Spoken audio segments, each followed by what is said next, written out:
Hello, welcome back to your Big Creative Life podcast. I cannot believe it's May when this episode is going to come out. It'll be May. That's crazy. I'm a couple weeks behind. It's mid-April as I'm recording this. My phone, I think my phone only has enough battery to record one podcast episode. I try to batch them, like I'll do a couple at a time, but and I record the video for YouTube on my phone because we had the social media episodes come out a couple weeks ago, and honestly, some of my biggest suggestions for creating content are just like making it so effortless and easy. And that is me with YouTube and the podcast. It's just like I record it on my phone, I do minimal editing, and I pop it up there. And that's how I'm able to do it. But I think I only have enough battery for one episode. So we'll try to get through this one and hopefully the phone doesn't die. You would think after years of doing the podcast, and recording it at my co-working space, I would know to bring a charger, but I never do. Okay, so we're going to talk about sabotaging your creativity in this episode. And it's something that I've been thinking about as it relates to, I guess the inspiration for this episode was because I've been thinking a lot about how much I'm on my phone generally, but also like when I'm with my daughter. My daughter Audrey's 18 months, and I don't like the way that I feel when I have to look at my phone and I'm with her. She goes to daycare during the week, and so I don't see her during the work day. And I just feel like we get minimal time together during the week.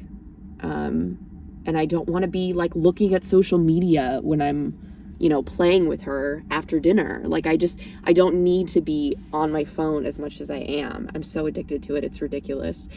And so I've been thinking a lot about or I guess just trying to be more mindful of that overall. And as it relates to like when I'm spending time with my daughter, but then also because I've been paying more attention to that, I've just been more aware of how consuming content specifically can interfere with my ability to create content, to write, and to just have the mental energy to want to do those things. And so I was like, okay, I think we need to talk about this in an episode because this is huge. And this is also something that I hear from clients. Like I hear from coaching clients about just like feeling burned out and not having the energy to want to write or create or whatever. And so I think this is something that a lot of us are struggling with. So we're going to talk about 6 ways you're sabotaging your creativity. And number 1 is what I just mentioned with scrolling and consuming too much content, having too much input coming into your brain in the form of listening to podcasts, audiobooks, watching YouTube, scrolling on TikTok or Instagram and consuming a lot of content that way and doing it mindlessly, like just numbing out and not even paying attention to what you're consuming. All of these things going into our brain, I think we can't ignore the fact that these can have serious impacts on not just our output in terms of our writing or something like creating content, but also how we feel. I didn't ask me anything on Instagram recently about social media content creation, and someone asked, like, do you set limits around the content that you consume because you create content? And it was such a good question, and my answer was, not really. This is something I've tried to do in the past where I had on my screen time app, I even had apps, like I downloaded an app once that blocks social media apps after you hit a time limit, and I had my screen time thing on Apple on my iPhone do the same thing. And like, I don't know, it never quite worked because I do have to be on social media a little bit because of work, because of my business, responding to comments, engaging with people, posting content, editing content, responding to inquiries. Sometimes people will reach out about working together, like in an Instagram DM or something. So there's some part of my just like day-to-day work activities where I have to be on social media. So it just didn't work. And now what I try to do is I just pay attention to how I'm feeling when I'm scrolling. If I find that it's been 30, 45 minutes, an hour of just mindlessly scrolling TikTok, and I feel there's always a tipping point, like I feel worse, or I feel like just completely numb and on autopilot, and I look up at the clock or look at my time on my phone and I'm like, oh my God, I can't believe how much time has passed. When it gets to that point, I stop. because I don't like that feeling. I don't like that feeling. And especially when my emotional state gets worse. Like sometimes I'm in a good mood, I go on social media, I enjoy scrolling the first like 5-10 minutes, and then it starts to veer over into, oh, my content needs to be more like this, or why did these people have so many followers, or like, what's the deal with this? I hope social media doesn't change and evolve to go this direction because I don't like this. Is TikTok going to get banned? Oh, my content needs to have more view. Like, it's just a spiral. And then I don't feel like creating content when I'm in that spiral, when I'm in that space of comparison and like feeling bad about myself or just numb. I don't want to post. I don't want to create content.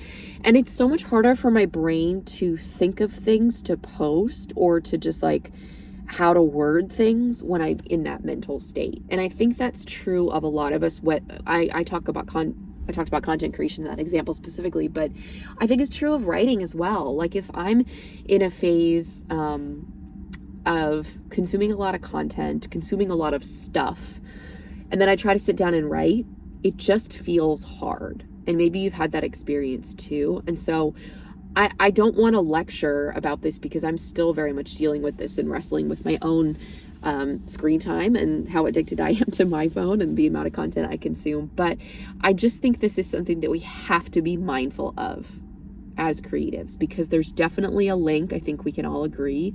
And it gets harder and harder to access our own voice when we are so preoccupied with other voices in our head. And this can happen actually for me, even when I'm like, if I think about before I really started editing and working on a lot of client manuscripts, when I was reading a lot and I was reading stuff that I considered very just good writing, like the stories that I really enjoyed, I thought the authors were really talented in terms from like a craft perspective. Sometimes that showed up in me thinking that my own writing was just absolute hot garbage because it wasn't as good, I'm putting that in quotes, as the stuff I was reading. And also it was like, why bother?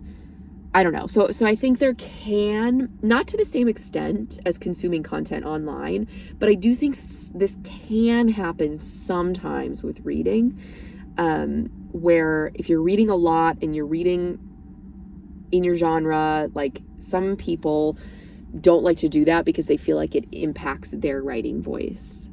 So that's something you're going to have to decide for yourself or kind of pay attention to if you feel like that does impact your creativity. And maybe not for you. Maybe you can read 4 books a week and it doesn't matter. It doesn't impact your creativity at all. But I'll just present that as an option, as something for you to do a gut check about, to see if that you think that is impacting your creative output in any way. The next thing we touched on a little bit, but this deserves its own thing because it's important. Comparison of your insides to someone's outsides. I talked about this with content where like I scroll and I'm like, oh wow, this content creator over here like has such an amazing aesthetic life. Like I could never, my content's never going to be like that. And then I feel some type of way, some type of negative feeling about that. Or, oh, this person has like, such an engaged community. They get tons of views. Like they're so much better at creating content than I am, blah, blah, blah. And what we have to remember is anytime that we're consuming content on social media, you are seeing a snippet of someone's life and you also have no idea what's going on in that person internally, their thoughts, their feelings, etc. You don't know how they're feeling. It's so easy for us to just compare how we're feeling internally with someone else's exterior, and that's a fruitless exercise because again, we just never know what people are dealing with. People can present an image of success and confidence and like their life is magical and beautiful and wonderful, but be dealing with some really dark shit and you just wouldn't know it. Dealing with some dark shit and you wouldn't know it. And then I think this is also true of comparing someone's final product to your first attempt at something. I mean, if we think about writing, how many times have we as writers looked at our first draft of something that we maybe think is hot garbage and we compare it to a published book that has been through God knows how many rounds of revision and editors and whatever. And it's like, you can't compare those two things either. You don't know what that author went through. You don't know the struggles that they went through, the mindset stuff that they had to overcome, the imposter syndrome, the self-doubt that they were dealing with, and also just how many rounds of editing they had to do. That first draft of that book could have looked completely different. It could have been an equally terrible dumpster fire, and just been complete garbage. Like, we just don't know.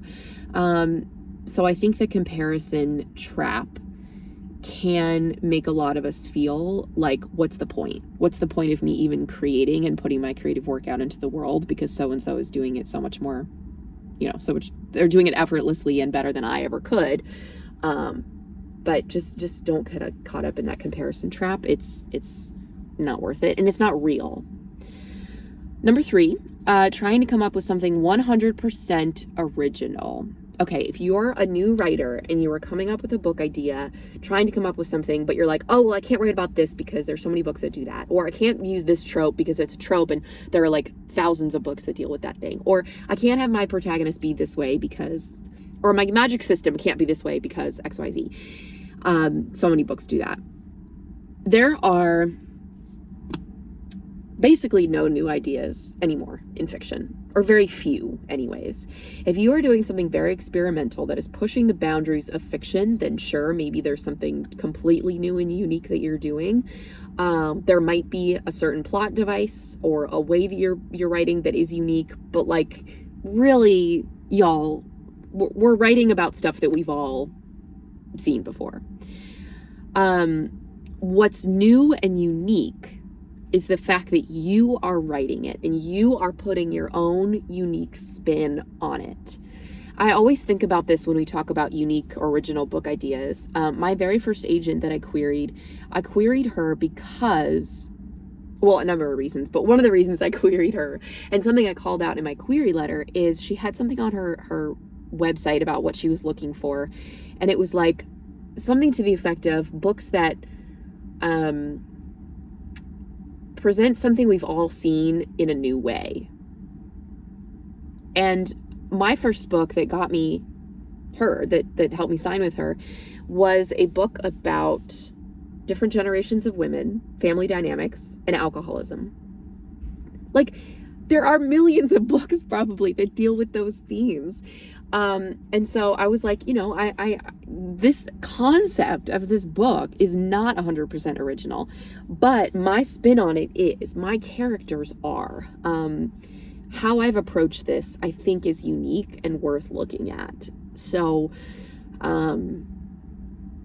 yeah, I think the creative process and brainstorming and plotting, if you want to plot your book and figure out what happens before you start writing, I think all of that becomes so much easier when you just let go of this pursuit for something that has never been written about before, because you're probably not going to find it, and your time is better served coming up with the best possible book that you can and exploring topics that you want to explore, creating a main character that you want to create, while being mindful, yes, also of not just copying and pasting other things that you've read into your book. I want to make that clear here. But if you're writing about themes that have been written about before, guess what? So is everyone else. It's okay. So that can feel restrictive when you were like, nope, I can't write about this thing because it's been written about before. And when you try to force yourself into a box, that can really stifle your creativity. Next up is perfection/judgment. We are often our own worst critics. And if you're a new writer, this might be the first opportunity, once you actually start writing, this might be the first opportunity that you are having to meet your own inner critic, which is that voice that tells you that your writing is garbage, you're never going to amount to anything, why bother, there's so many books already out there about this thing, blah, blah, blah. Whatever your voice tells you, that's your inner critic. And that can sabotage your writing efforts, that can sabotage your creativity, all of that.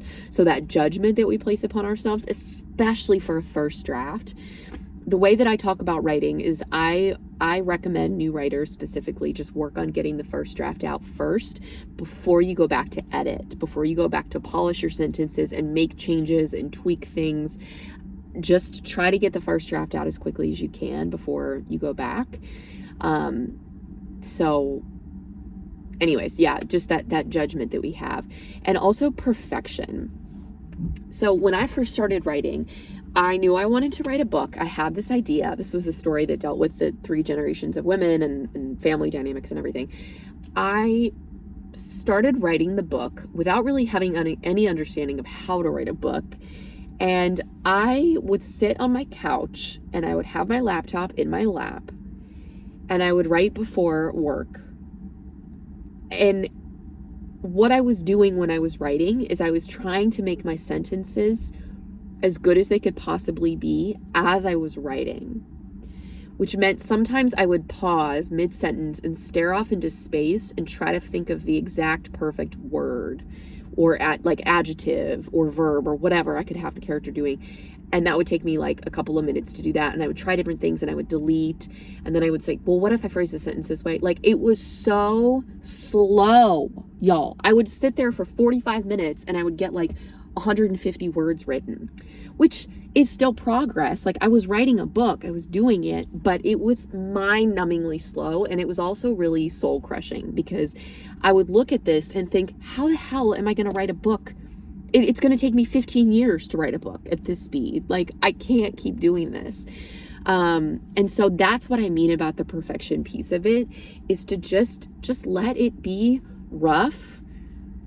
And also, when you get to the editing phase, let's say you're listening to this and your first draft is done and you're going back to polish those sentences and edit your book and make sure that everything is where it needs to be, make sure that your characters are solid, you have enough conflict, the plot's solid, all those things.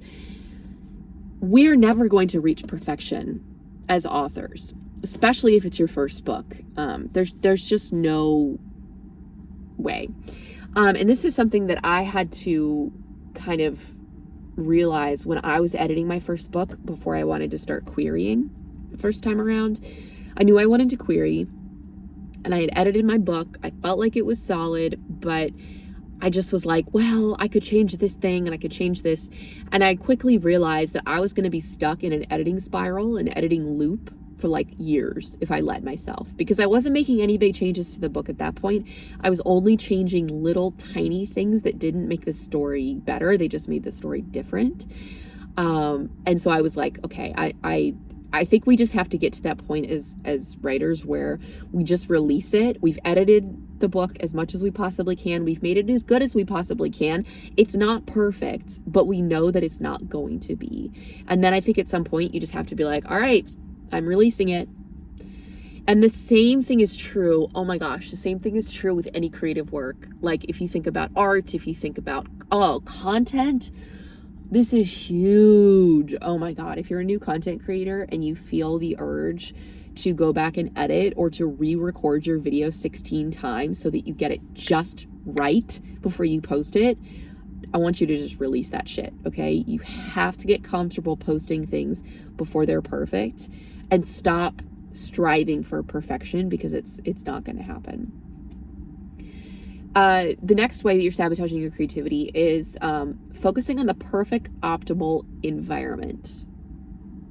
How many times as writers have we been like, oh, I need to get a new laptop and that will really help me write better. Or I need to get one of those devices that doesn't connect to the internet. It's just a keyboard and a little screen, like a tiny 1-inch screen where you can see what you're typing. I need to get one of those things. So I'll save up for that. And then once I get that, then I can write. Or, oh, I need to have my home office set up perfectly. Like it's not aesthetic right now. It's really boring. I can't focus in there. I can't concentrate. The lighting is too harsh. I need to fix this stuff. Or, oh, I only have 10 minutes before I have to get the kids up and we have to get ready for school. Like I can't possibly write in my bedroom for 10 minutes. I need to wait until I have an hour to devote to it. How many times have we said shit like that or some variation of it, whatever it is for you?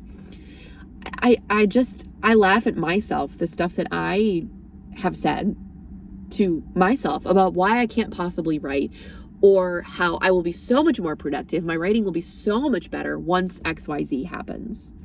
And here's the truth. That's all bullshit. I mean, other than small minor adjustments, like if you're trying to write in a coffee shop that's really loud and obnoxious, the people around you are speaking really loudly, it's crazy, and you're someone who does your best writing in silence, sure, maybe there's a change you can make. Other than minor adjustments like that, we've got to let go of perfection in terms of our environment. And this is something that I had to kind of realize for myself when my daughter was born and I was a new mom and I was like navigating the newborn months, or even honestly the whole first year. Okay. I did not try to write the first, I don't know, at least 6 months, probably more than that. Like I just didn't even, I gave myself permission. Like I knew it wasn't going to happen. And I didn't really have any desire to either. That's the thing. If I had wanted to, I would have, but I just didn't. And so I do my best writing when, like, first thing in the morning. That's just always been my time of day. And when I had a newborn, like, I was sleep deprived, or not even a newborn, even when she was like 6 months old. Like, she was still getting up once in the night. I was sleep deprived. I would have to get her ready when she started going to daycare. And I was trying to get everything managed. I was trying to breastfeed in the morning. Like, I was doing all of this stuff that just made it impossible for me to write unless I got up at 5 a.m. and did a sprint then. And I wasn't willing to do that because I wanted sleep. I prioritized sleep more. And so I just had to accept that, like, this perfect environment that I've created in my mind where I have a luxurious morning and I meditate and I stretch and I work out and I write, like, that is not the season of life that I was in that first year. And so I had to just let that go. And I think a lot of us can really get honest with ourselves about, like, if we're putting too much weight and placing, just expecting that everything has to be perfect before we can write. Instead of thinking, well, what we really should be asking is, like, how can I fit writing into my life as it is right now? Meaning, is there 10 minutes that you can find where you're writing on your phone? Can you dictate in the car on the way to daycare or school drop off? Can you take 30 minutes on your lunch break and bring your personal laptop to your office and shut the door and write for 30 minutes? Like, figuring out creative ways to make it work, even if it doesn't match the ideal that you've created in your mind. Because so many of us romanticize writing. I've even had this thought, like, I want to go on a writing retreat so badly. I did like 2 nights in a hotel by myself, and that was not so great because I was also like 7 months pregnant and really uncomfortable. But I've never done a writing retreat where you go away somewhere for 4 or 5 days or a week or 2 weeks or whatever, and it's like in some fun location and you're with other writers and you just write. That's all you have to do. I would love to do that, but that's just not financially possible for me right now. I don't really feel comfortable being away from my daughter that long. Like, I'm not, again, it's just not the season of life that I'm in. Someday it's on my bucket list. I would love to do it. And actually, I've even thought about hosting my own writing retreat. I looked into it for this fall, but I think I might do it in 2026 instead. Doing like a long weekend somewhere. So it's like a 3-night thing, going into the mountains, the Appalachian Mountains somewhere, maybe like North Carolina, getting a big house or a cabin and having, I don't know. Anyways, I do think that would be really fun. That's kind of a side note. So yeah, it can be really easy to romanticize writing and to think that, like, oh, if only I had this thing, if only I had uninterrupted time, if only I had a new laptop, if only I could go on a writing retreat. But you've got to figure out how to make writing fit into your life as it currently is, and like doing what you can. That's really what any of us can do if we want to make writing a priority. And maybe writing isn't a priority for you right now, and that's okay too. The last way that you're sabotaging your creativity is burnout in creativity, but also in life. This is a pretty obvious one. Like, if you are physically sick, if you are extremely depressed, if you have a job where you work 100 hours a week and you are completely mentally and physically exhausted from that job, it's going to be hard for you to create your best work, but then also just create at all. When you are depleted physically, emotionally, mentally, it's difficult to do good work. I've had periods over the course of my business where I took on too much editing work. I took on too many clients. I was hustling. And I was just burned out. I had no energy left for my own writing. I had no energy left for reading. I had just very little energy for anything outside of the business. And that really affected me. And so I think we've got to be honest and look at other areas of our life, because it impacts our creative output. It impacts our writing. It impacts any creative work that we do. It's not like we have our creative pursuits over here and then the rest of our life is over here and there's no intersection. But I also think creative burnout is a thing too. Like if you have been pushing yourself to write a book that doesn't feel aligned and you hate every part of the process, that can lead to feelings of burnout. If you have been hustling and pushing yourself to wake up at 5 a.m. and write for 3 hours before work, even though you're not a morning person, that can lead to burnout. There are all sorts of things that can contribute to this feeling of creative burnout. So I think it's important to look at that in your creative life, but also just your life in general, because burnout's not healthy. It's not sustainable. And of course, it's going to have an impact on you creating work. It just is. So be mindful of all these things that we talked about, but also the episode title sounds kind of dramatic, like sabotaging your creativity, but I don't want you to feel like if you are okay, I'm just imagining someone listening to this and like checking off all these boxes, like, oh shit, I'm doing this. Oh shit, I'm doing this. And what I don't want you to do is pile guilt and judgment on top of that, because that's not going to help anything either. We're human. I think the best we can do is just like be mindful of these things, and once we're aware of them, try to do some gentle course correction and see if there's a way that we can do things a little bit differently so that we have time for our creative pursuits, and that so that we have the energy to create and the desire to create. I mean, when I'm doing all these things that I mentioned in this episode, the comparing, the scrolling too much, the whatever, I just don't really want to create because it sounds exhausting. It sounds overwhelming. So the desire just isn't as strong. Whereas when I'm not doing these things and I'm taking care of myself and I'm not consuming too much and all that, then the desire is so much stronger, and it's like a positive desire, and it feels good to have it, and it feels good to want to create things and to create them. So, all right. Like I said, be mindful of all these things. Think about gentle course correction as opposed to like self-criticism and shaming and judgment. We'll keep working on this as we go. Again, I'm right there with you, especially with the phone stuff and the consuming too much. It's tricky. And I'm still working on finding a balance. So it's okay if you are too.